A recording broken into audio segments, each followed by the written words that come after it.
Good day everyone, I am Jubilee Ramos and welcome to another video lecture. For today's lesson, we will discuss behaviorism. Disclaimer: all the photos and videos used in this video lecture are used for academic purposes only and belong to the rightful owner.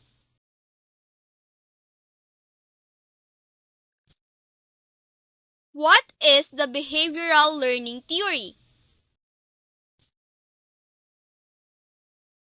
Behaviorist learning theory or behaviorism utilizes key ideas from the work of B.F. Skinner, who theorized that learning occurs through a series of rewards or punishments. While Skinner believed that all learning could occur this way, behaviorist theory is most commonly utilized in classrooms today as a tool for behavior management. However, educators still utilize rote practice and repetition, two practices that are linked to behaviorist theory. According to Skinner, rewards increase the likelihood that behaviors will be repeated while punishments decrease the likelihood of repetition. He also theorized that rewards and punishments could be either positive or negative in nature. This can confuse a lot of people. What he meant was that when we give or add something to the environment, the interaction is positive. When we take something away, the interaction is negative. So, for example, removing an undesirable activity from the agenda might be a negative reward, and adding an undesirable activity to it might be a positive punishment. In the classroom, the behavioral learning theory is key in understanding how to motivate and help students. Information is transferred from teachers to learners from a response to the right stimulus. Students are a passive participant in behavioral learning. Teachers are giving them the information as an element of stimulus response.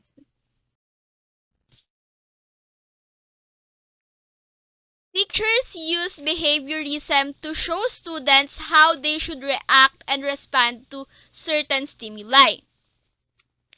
This needs to be done in a repetitive way to regularly remind students what behavior a teacher is looking for. Positive reinforcement is key in the behavioral learning theory.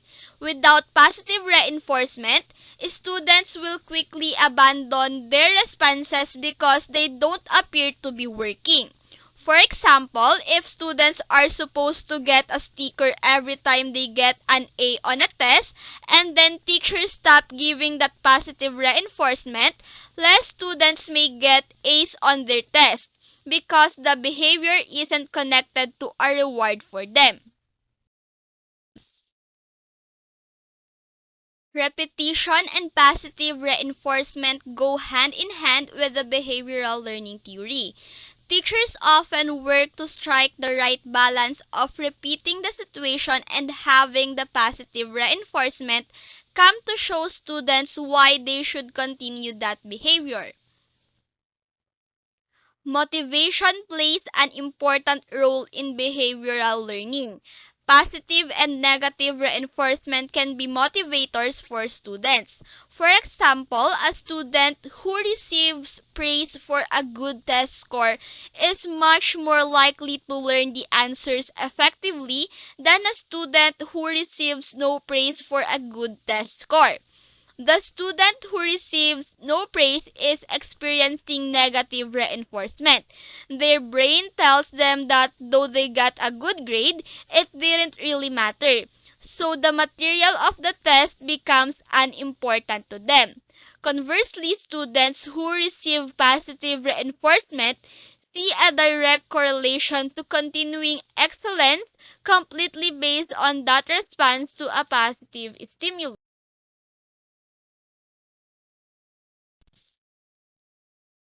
What is behaviorism?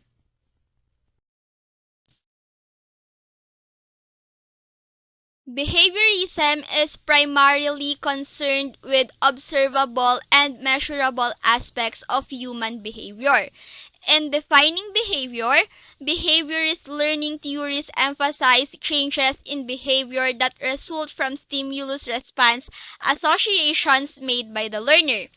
Behavior is directed by stimuli. An individual selects one response instead of another because of prior conditioning and psychological drives existing at the moment of the action, according to Parkay and Hass in 2000. Behaviorists assert that the only behaviors worthy of study are those that can be directly observed. Thus, it is actions rather than thoughts or emotions, which are the legitimate object of study. Behaviorist theory does not explain abnormal behavior in terms of the brain or its inner workings. Rather, it posits that all behavior is learned habits and attempts to account for how these habits are formed. In assuming that human behavior is learned, behaviorists also hold that all behaviors can also be unlearned and replaced by new behaviors. That is, when a behavior becomes unacceptable, it can be replaced by an acceptable one. A key element to this theory of learning is the reward response. The desired response must be rewarded in order for learning to take place, according to Parkay and Hass in 2000.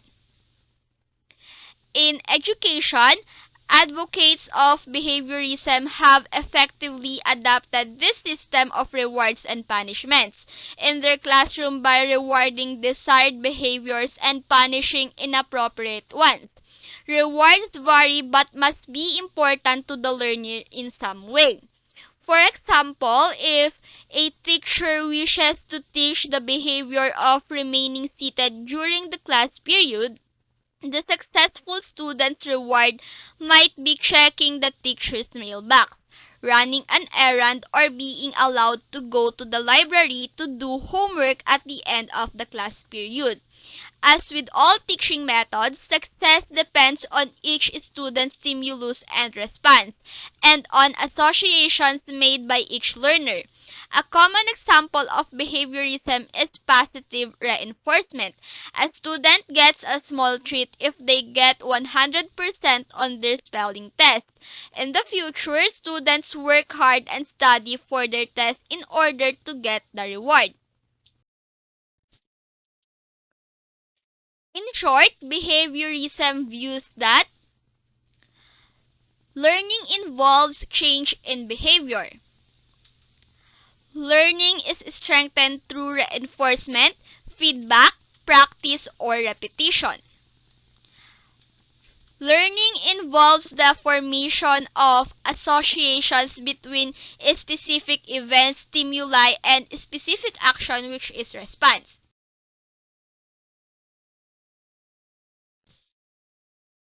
Teachers can implement behavioral learning strategy techniques in their classroom in many ways, including: first, we have repetitive practice or drill. Teachers may practice skills using drill patterns to help students see the repetition and reinforcement that behavioral learning theory uses. Question and answer. Teachers can use a question as a stimulus and answer as a response, gradually getting harder with questions to help students. Guided practice. Teachers can be directly involved in helping students go through problems to give them the reinforcement and behavioral demonstration you want them to follow. Fourth, regular review. Reviews are important to behavioral learning theory. Going back over material and giving positive reinforcement will help students retain information much better. And lastly, Positive reinforcement. Behaviorist classrooms utilize positive reinforcement regularly. This can be in the form of verbal reinforcement and praise, reward systems, added privileges, and more. For example, the teacher gives a star to the pupil who gave correct answers to her questions. The teacher asks the pupil to memorize and recite Jose Rizal's My Last Farewell. The teacher praised Anna after she volunteers to answer. Behaviorism is key for educators because it impacts how students react and behave in the classroom and suggests that teachers can directly influence how their students behave. It also helps teachers understand that a student's home environment and lifestyle can be impacting their behavior, helping them see it objectively and work to assist with improvement. Moving forward, what is the link to Leader in Me? Teachers in Leader in Me schools know how important it is to engage students when crafting solutions to various behavior issues. They maintain the belief that every child has worth and potential and see a behavior challenge as an opportunity to teach a skill and educate the whole child. When appropriate, they create win-win agreements, which are solutions that are mutually created in such a way that everyone is happy with the result.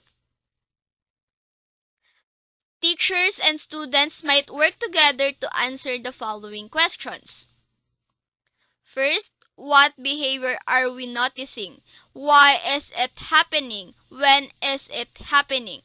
Second, are we looking to increase or decrease the behavior? And lastly, would we like to earn something or have something taken away? What might that something be? When students and teachers work together to answer these questions, they craft a solution that everyone is excited about. This level of involvement will lead to greater commitment and engagement in the solution. Let us now move forward to discuss the different theories of behaviorism. First, we have classical conditioning theory or association theory.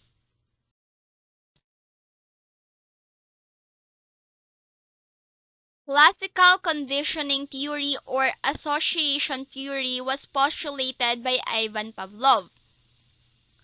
According to him, new behavior is formed via the process of association between conditioned stimulus and the intended response.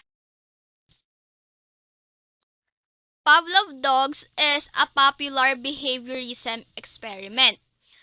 A group of dogs would hear a bell ring and then they would be given food.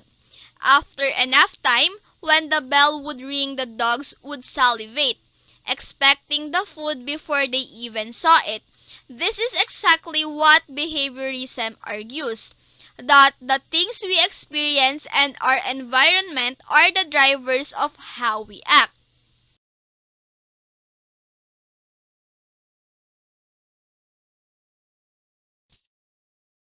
For you to better understand Pavlov's theory, let us all watch this video taken from YouTube.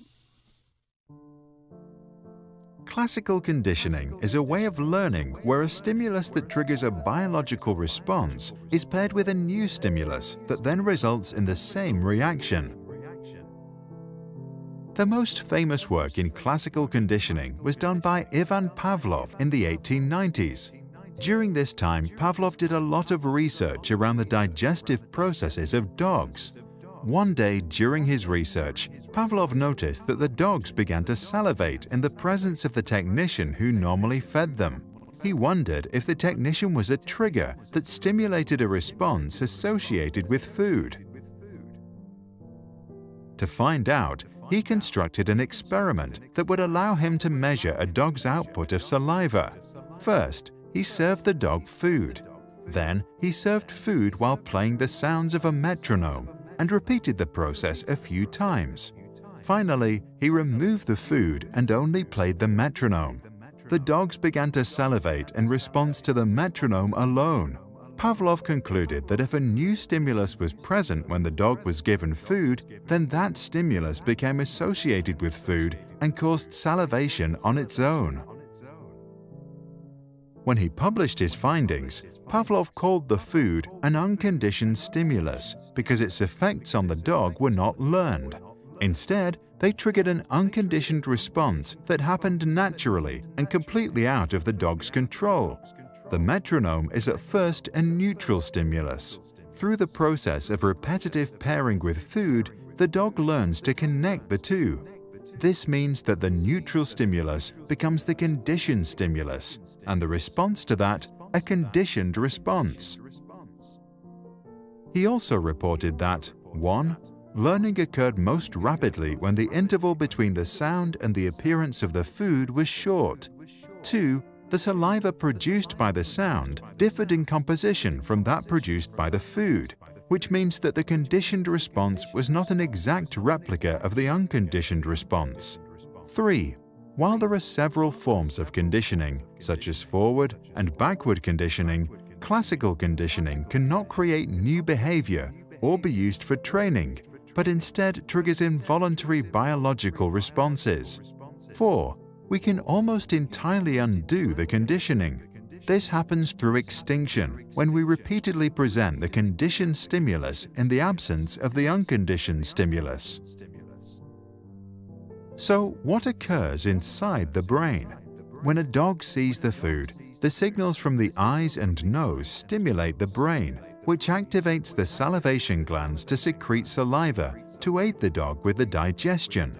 When a dog hears a sound, the ears send a signal to the brain, which takes note but has no reason to activate anything. When the two different neurological processes are being activated simultaneously, new synaptic connections occur between the auditory stimulus and the behavioral response. Over time, these synapses are strengthened so that it only takes the sound to activate the pathway leading to salivation. You can try this popular classroom exercise. Take a friend, sit down and relax for 2 minutes. Then allow your partner to check and record your pulse rate. Your partner will then tap a pencil on the desk 5 times.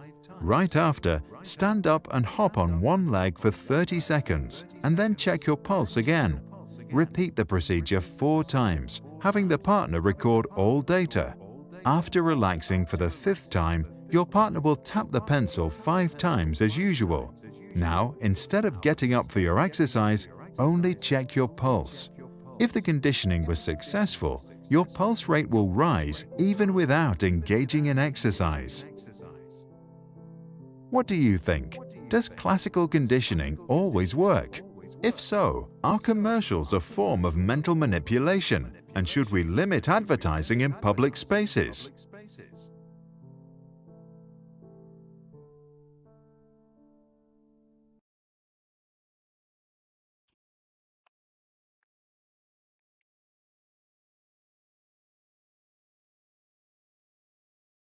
Sprouts videos are published under the Creative Commons license. That means our videos are free and anyone can download, edit, and play them for personal use. And public schools, governments, and nonprofit organizations can also use them for training, online courses, or designing new curriculums. To help us stay independent and support our work, you can join our patrons and contribute. Just visit patreon.com/sprouts. Even $1 can make a difference. If you have deep insights into academic topics and want to help us explain complicated ideas in simple language, please contact us at sproutsschools.com.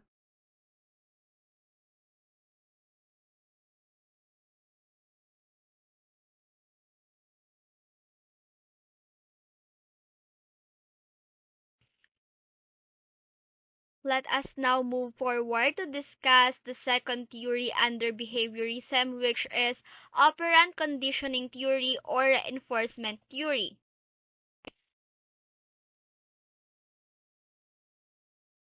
Operant conditioning theory was postulated by Boris Frederick Skinner. According to him, behavior is formed when stimulus and response pattern is strengthened through reinforcement. Skinner developed a more comprehensive view of conditioning, known as operant conditioning. His model was based on the premise that satisfying responses are conditioned, while unsatisfying ones are not. Operant conditioning is the rewarding of part of a desired behavior or a random act that approaches it. As Skinner remarked that the things we call pleasant have an energizing or strengthening effect on our behavior. Through Skinner's research on animals, he concluded that both animals and humans would repeat acts that led to favorable outcomes and suppress those that produce unfavorable results, according to Schaffer in 2000.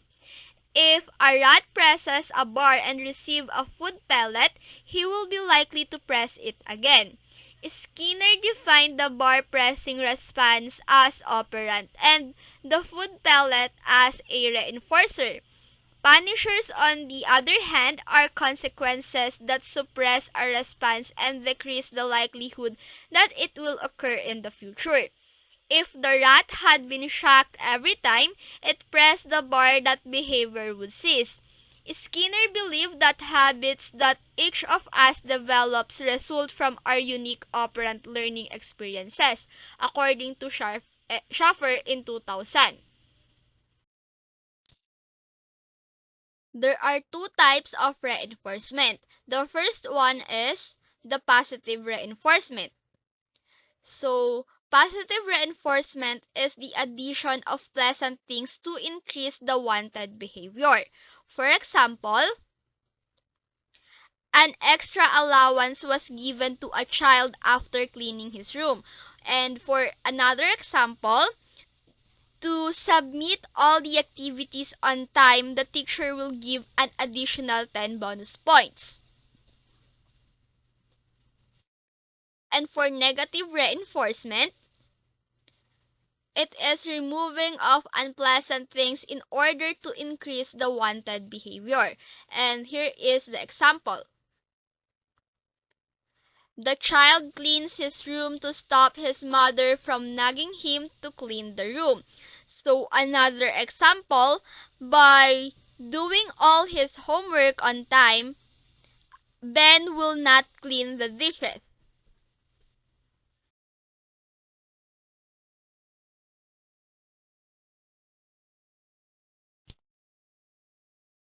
To better understand the operant conditioning theory, let's all watch this video taken from YouTube. Operant conditioning is based on the idea that we can increase or decrease a certain behavior by adding a consequence. For example, if a dog poops on a carpet, we can either provide reinforcement so the dog does it again, or punishment so the dog stops. Both reinforcement and punishment can either be positive or negative, which means we have 4 possible ways to teach this dog a lesson. We can draw the 4 options in a table. If reinforcement is positive, we add something pleasant, like a cookie, to increase the likelihood of a behavior.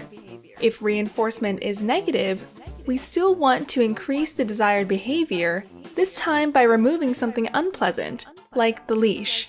If punishment is positive, we add an unpleasant response to decrease behavior. When punishment is negative, we also want to decrease behavior, now by removing something pleasant, like the comfy carpet.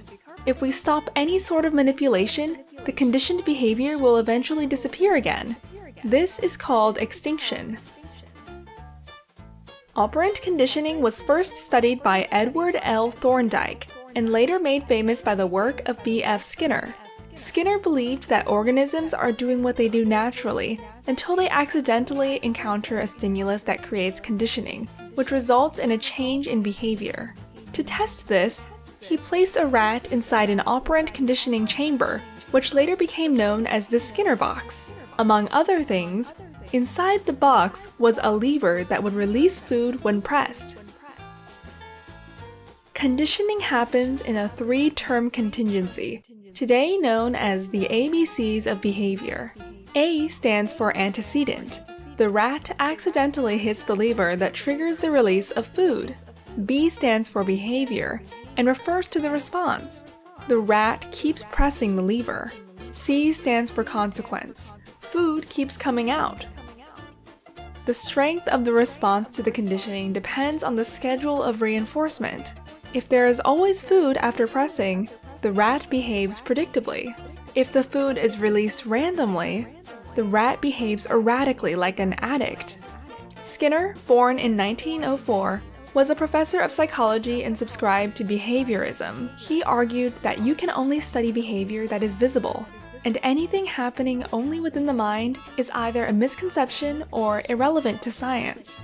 He thought free will was an illusion because behavior is either random or a reaction to the environment. His work became the foundation for behavioral therapy, military drills, and animal training. You can try this classroom exercise on positive reinforcement. One individual must exit the room. Now decide on a task which that individual will complete, such as finding a particular book. Then, choose a non-verbal way of reinforcing that task, such as clapping your hands. Invite the person to come back into the room, and let them try and complete the task, but don't give any instructions. Every time they are on the right track in regards to completing the task, clap your hands louder. If they move away from performing the task, reduce your applause or stop it entirely.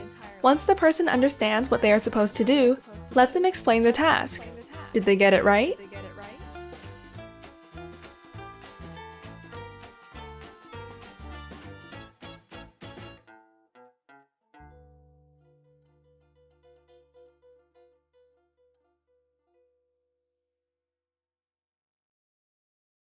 Sprouts videos are published under the Creative Commons license.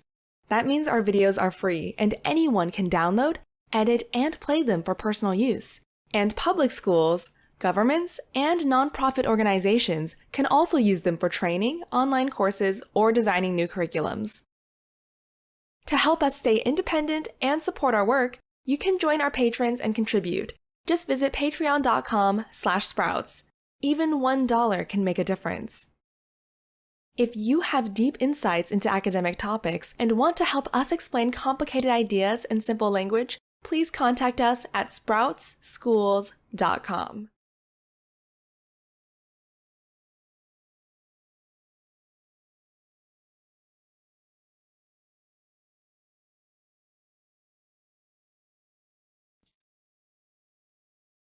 Let us now move forward to discuss the stimulus response theory or SR theory or connectionism theory.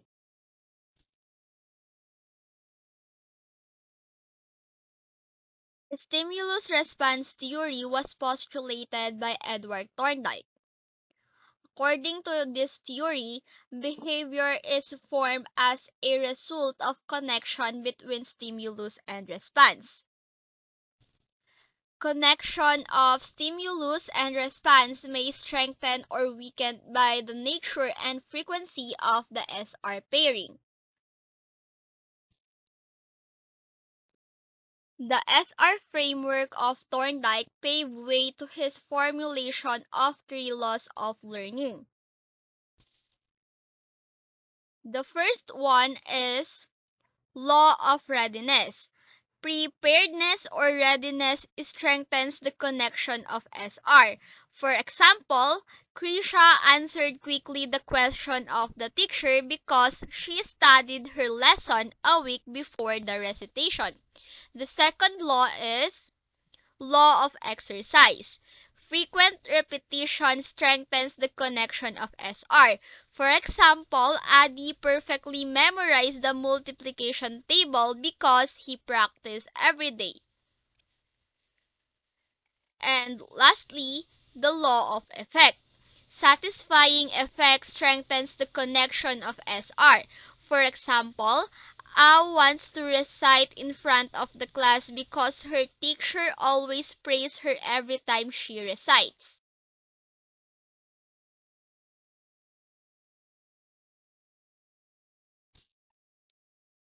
For you to better understand the stimulus response theory, let's all watch this video taken from YouTube.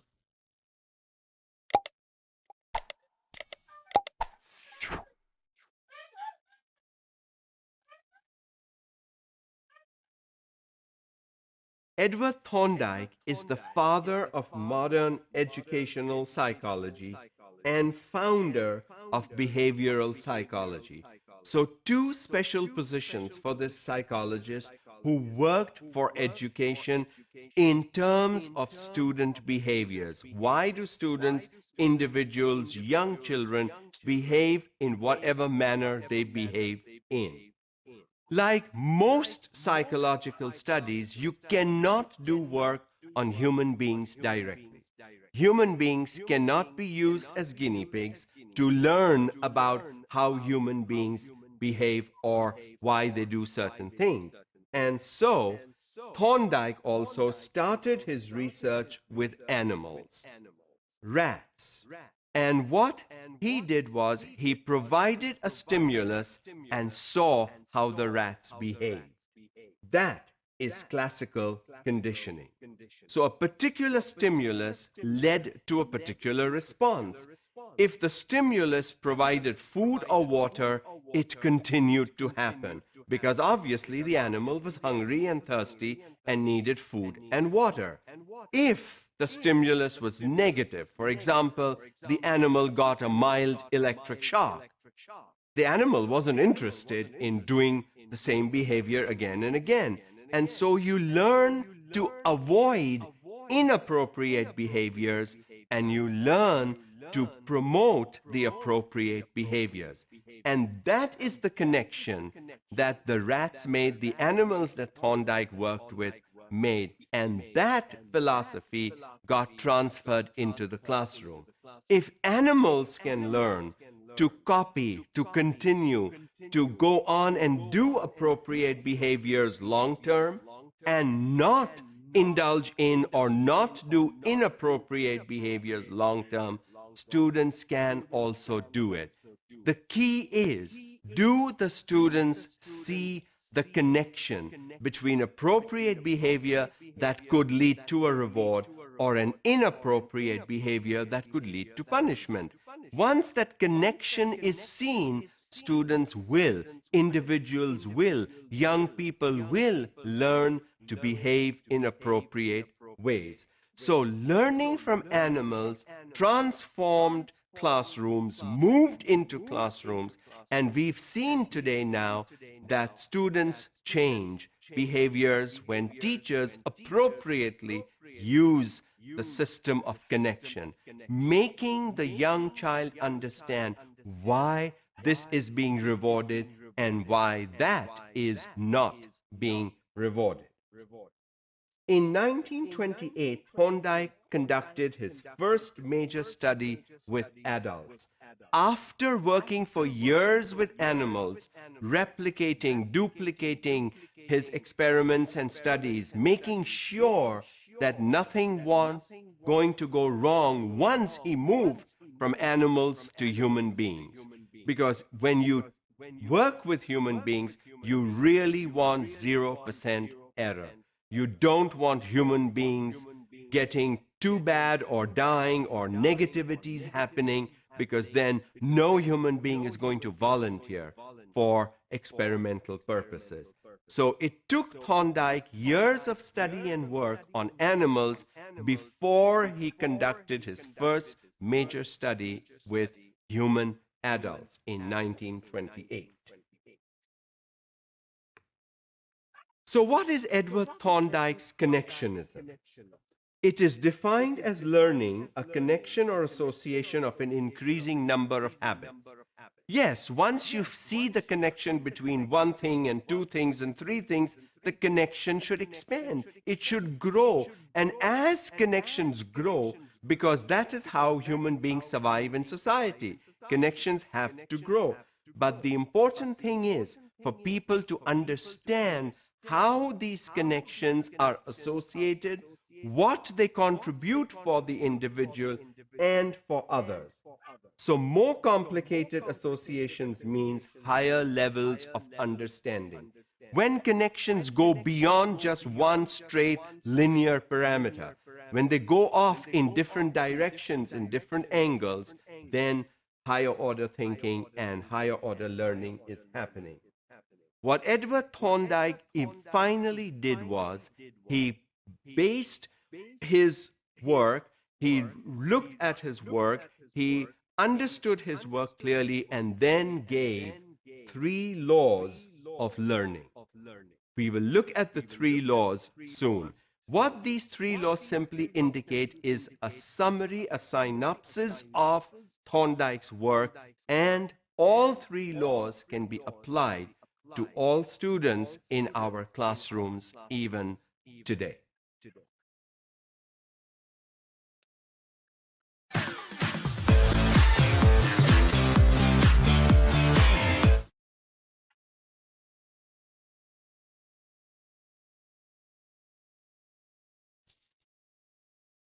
Our fourth theory under behaviorism is social learning theory or observational learning.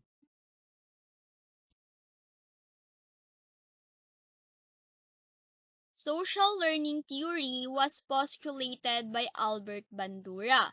According to this theory, behavior is formed through observation and imitation. For example, Gab learns to open the door the way his brother opened it.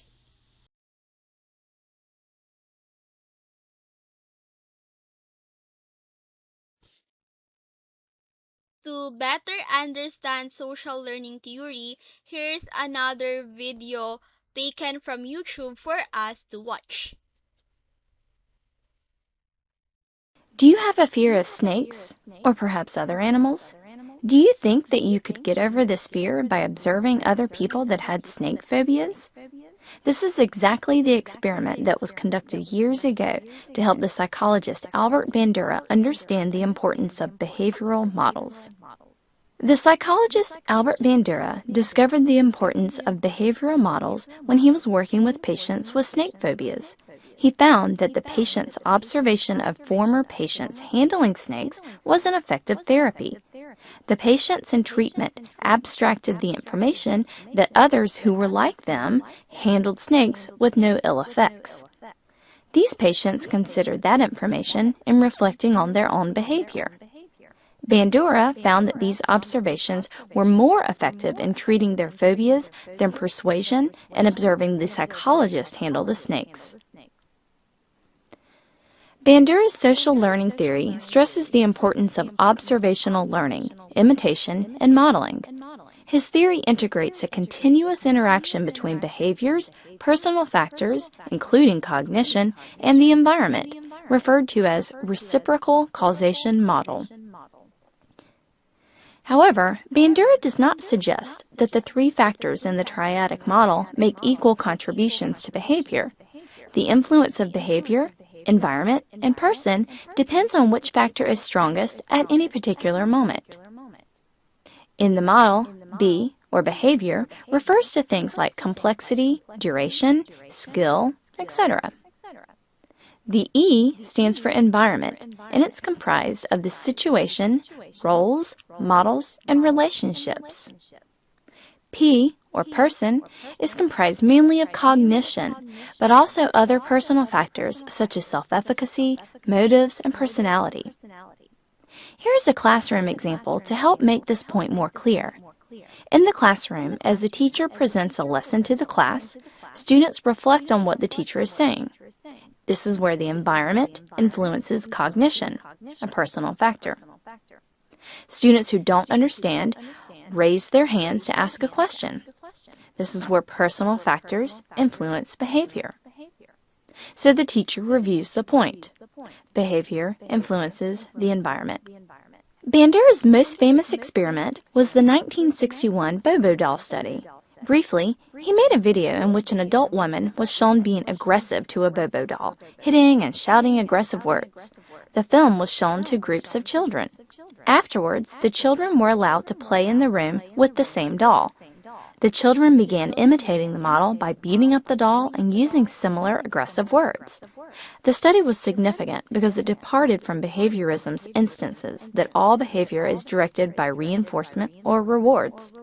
The children received no encouragement or incentives to beat up the doll. They were simply imitating the behavior they had observed. Through the Bobo doll experiment and others, Bandura grounded his understanding of a model's primary function, which is to transmit information to the observer. This function occurs in any of three ways. The first is modeled behaviors serve as cues to initiate similar behaviors in others. They also serve to strengthen or weaken the learner's existing restraints against the performance of a modeled behavior. And third, they're used to demonstrate new patterns of behavior. An example of behavior serving as a social prompt is the hostess at an elaborate dinner party. A guest unfamiliar with the array of silverware observes the hostess to select the correct utensil appropriate for each course. Another example for strengthening or weakening behavior is when an observer's restraints against imitating a behavior are strengthened when the model is punished. For example, if a classmate violates a school rule and is punished, this will make the observer think twice before attempting to break the rule. In contrast, observers' restraints are weakened in one of two ways. One is lack of punishment for reprehensible behaviors. The other is the modeling of defensible violence, which adds legitimacy to the use of violence as a solution to a problem. Unfortunately, we see violence daily on TV and media, which may lead to weaken the observer's behavioral restraints toward violent behavior. The third influence of modeling is to demonstrate new patterns of behavior. Models are particularly important in the socialization of both children and adults. Language, social values, and family customs, as well as educational, social, and political practices are modeled in countless situations. Examples for children of symbolic models that portray both socially appropriate behaviors and sensitivity to others are Sesame Street and Mr. Rogers' Neighborhood. Although Bandura believed that learning is not facilitated by reinforcement, behaviors enacted by others often do either reinforce or punish. These outcomes of the modeled behavior are referred to as vicarious because they arouse emotional reactions in the observer. For example, a teacher acknowledges a child who shares her crayons with others at a table, and a child who observed the situation experiences positive feelings. The two components of vicarious reinforcement are the behavior of a model produces reinforcement for a particular behavior, and second, positive emotional reactions are aroused in the observer. Television commercials rely on this type of situation. For example, a well-known actress eats a particular low-calorie food and demonstrates her weight loss. Or a handsome actor dressed in a tuxedo demonstrates the features of a luxury car and then joins others expensively dressed entering a large house for a party. In these situations, the vicarious reinforcement for a particular group of viewers is the positive feelings associated with being slim or acquiring social status. Similarly, players at slot machines, for example, see and hear the other players winning. The loud noises and flashing lights announce the winner to others. Also, advertisements of contests often include pictures of previous winners. These pictures may elicit positive emotional reactions in readers. Like vicarious reinforcement, punishment administered to a model tends to convey three primary effects. First, the outcome conveys information about behaviors that are likely to be punished and are therefore inappropriate. Second, a restraining influence on imitative aggressive action is also likely to occur. Third, because the behavior was unsuccessful, the model's status is likely to be devalued. The absence of punishment conveys several things as well. Specifically, it conveys a message of implicit acceptance of the behavior. An example is a classroom in which the teacher is careless about monitoring exams and cheating occurs. If the cheating goes unpunished, others are more inclined to cheat on the next test. Similarly, when aggressive actions go unpunished, or when people respond approvingly or indifferently to violence, this is viewed as both acceptable and expected in similar circumstances. In learning from models, direct reinforcement is the positive reinforcement by the observer's imitation of the model. Self-reinforcement, in contrast, occurs in situations when individuals have established standards for their own behavior and they evaluate their behavior in relation to those standards. Despite how many times a person observes a behavior, they will only engage in the behavior if they believe they can be successful. This is termed a person's self-efficacy, or their belief in their ability to produce desired results by their own actions. As you recall, self-efficacy was a contributor in the triadic reciprocity model discussed earlier. There are 4 ways of developing a strong sense of efficacy. We have discussed the effects of modeling, and one way to increase self-efficacy is by social modeling. People see others like themselves being successful. Mastery is another example. People achieve goals and overcome failures, and this is an important part of increasing self-efficacy. Social persuasion is our third example. When people are persuaded by others that they can succeed, this positively impacts their self-efficacy. And finally, a person's physical and emotional state can help them accurately read their own abilities to be successful in an activity or assignment.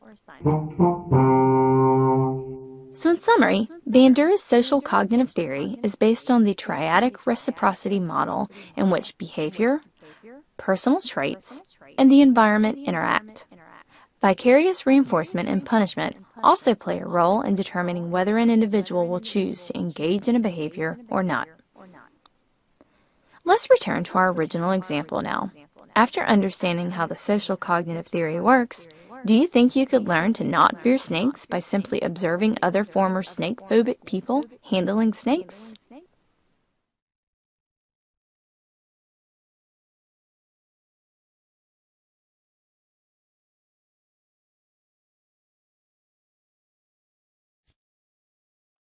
Moving forward, last on our list of theories under behaviorism, we have purposive behaviorism or sign learning theory.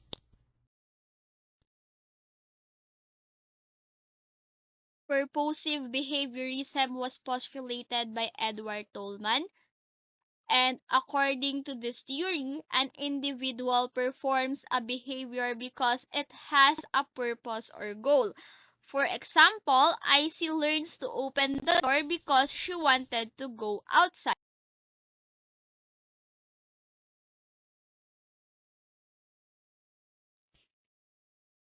And here's another video taken from YouTube for us to watch. What's up, All-Stars? Welcome to the School of Ireland. Today we're going to talk about a psychologist named Edward Tolman. During his studies, Tolman came up with a concept called latent learning, which is learning that occurs but does not become apparent until there's an incentive to demonstrate that learning. So I know this definition sounds confusing, but I promise it'll start to make sense once you see a few examples. Tolman keyed the term latent learning after testing how fast rats could run through a maze. He came to his conclusion after analyzing what impact different incentives had on the rat's performance. The first thing he did was split the rats into a few different groups.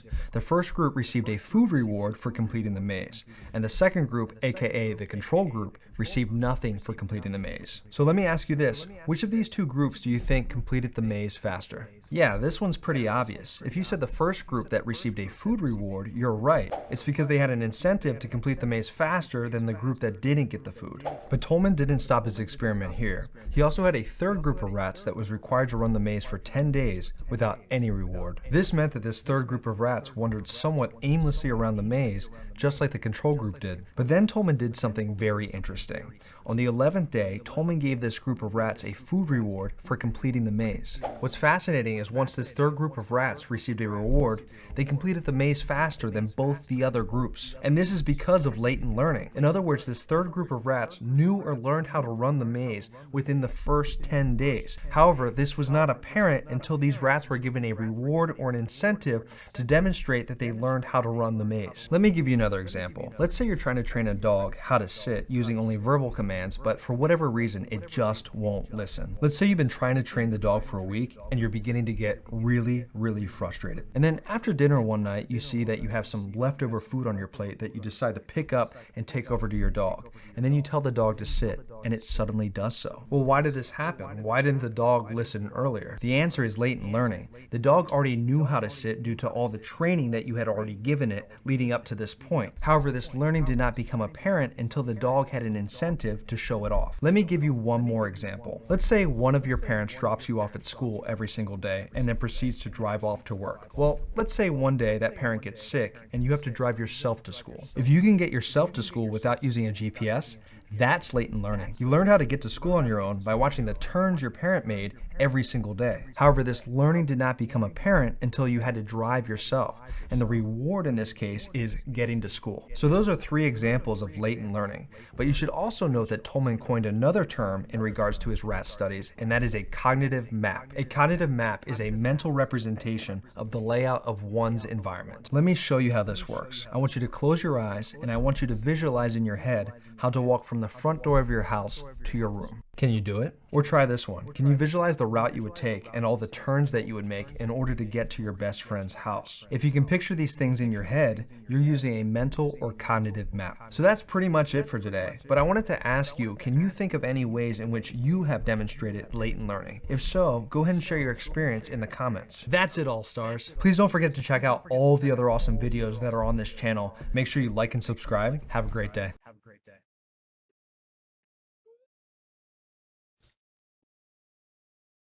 Now we are done discussing the different theories under behaviorism. Let us now discuss behaviorism and social learning theory. The behavioral learning theory and the social learning theory stem from similar ideas. The social learning theory agrees with the behavioral learning theory about outside influences on behavior.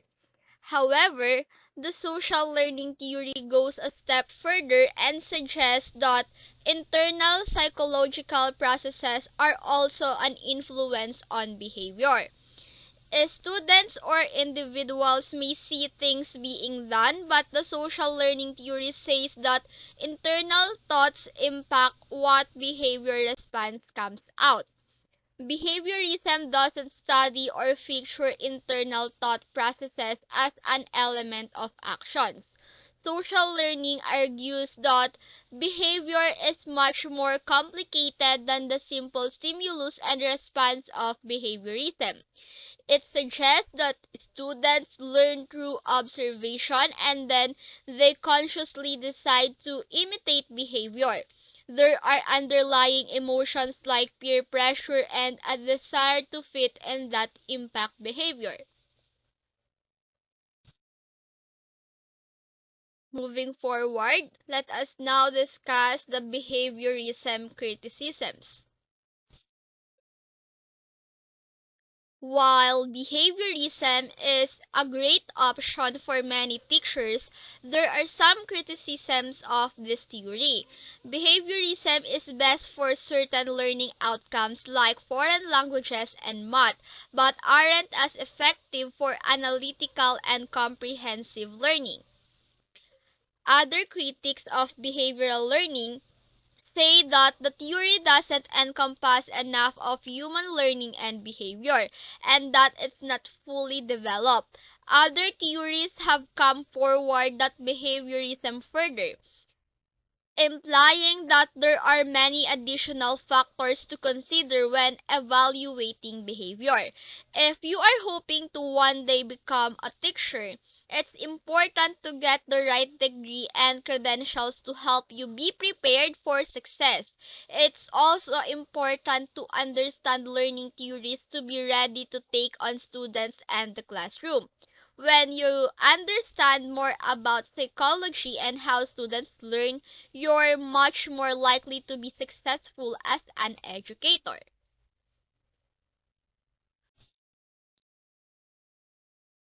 Let us now jump in to discuss contracts, consequences, reinforcement, and extinction.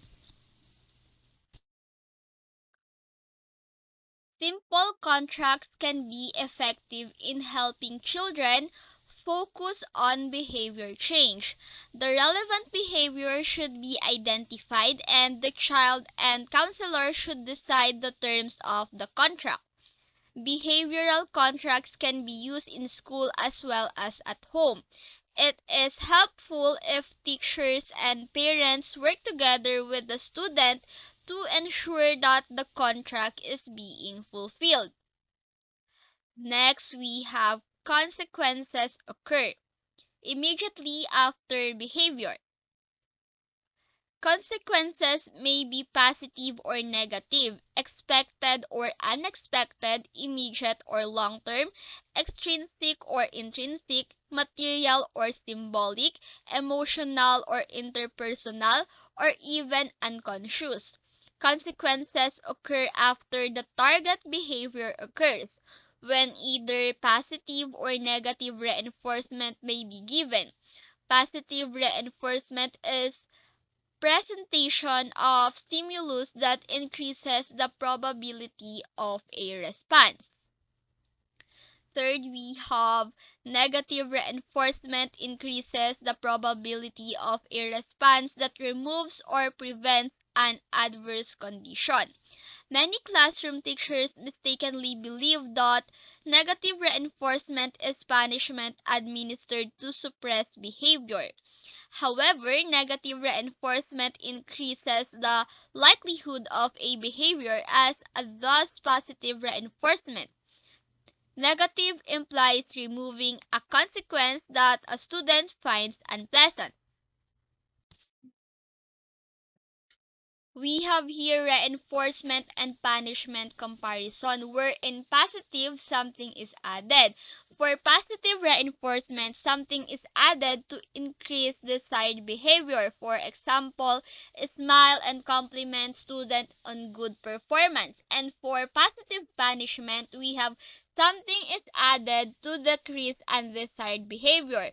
For example, give student detention for failing to follow the class rules. And for negative, something is removed. For negative reinforcement, something is removed to increase desired behavior.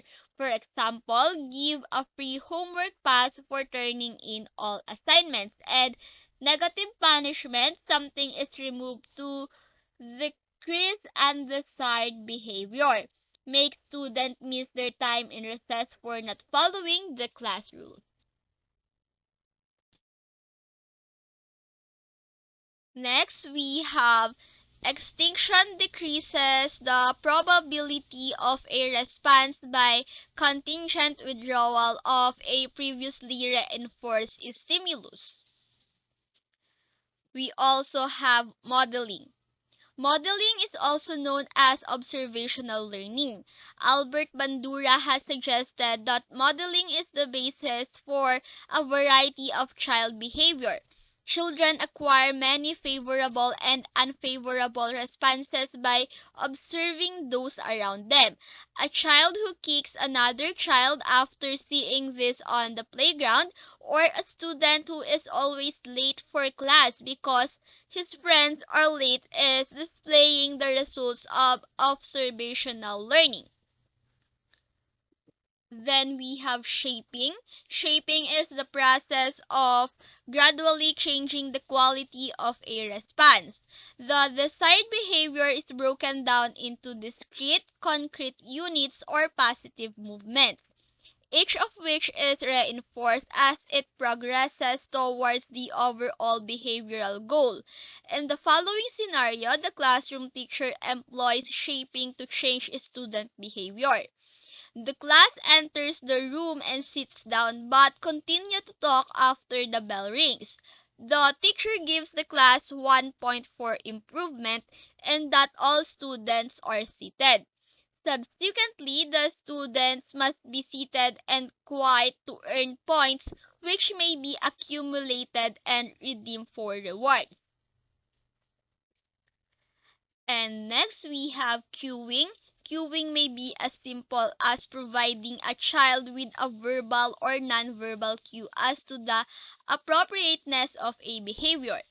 For example, to teach a child to remember to perform an action at a specific time, the teacher might arrange for him to receive a cue immediately before the action is expected rather than after it has been performed incorrectly. For example, if the teacher is working with a student that habitually answers aloud instead of raising his hand, the teacher should discuss a cue such as hand raising at the end of a question posed to the class. Moving forward with our discussion, let us now have behavior modification, where it is a method of eliciting better classroom performance from reluctant students, and it has 6 basic components. The first one is specification of the desired outcome, what must be changed and how it will be evaluated. One example of a desired outcome is increased student participation in class discussions. Second, we have development of a positive, nurturing environment by removing negative stimuli from the learning environment. In the above example, this would involve a student-teacher conference with a review of the relevant material and calling on the student when it is evident that she knows the answer to the question posed. Third, identification and use of appropriate reinforcers, intrinsic and extrinsic rewards. A student receives an intrinsic reinforcer by correctly answering in the presence of peers, thus increasing self-esteem and confidence. Fourth, we have reinforcement of behavior patterns developed until the student has established a pattern of success in engaging in class discussions. Number 5, we have reduction in the frequency of rewards, a gradual decrease the amount of one-on-one review with the student before class discussion. And lastly, number 6, we have evaluation and assessment of the effectiveness of the approach based on teacher expectations and student results. Compare the frequency of student responses in class discussions to the amount of support provided, and determine whether the student is independently engaging in class discussions, according to Brewer, Campbell, and Petty in 2000. Here are the references used for this video lecture. And that would be the end of our discussion. I hope you learned a lot. Thank you for watching.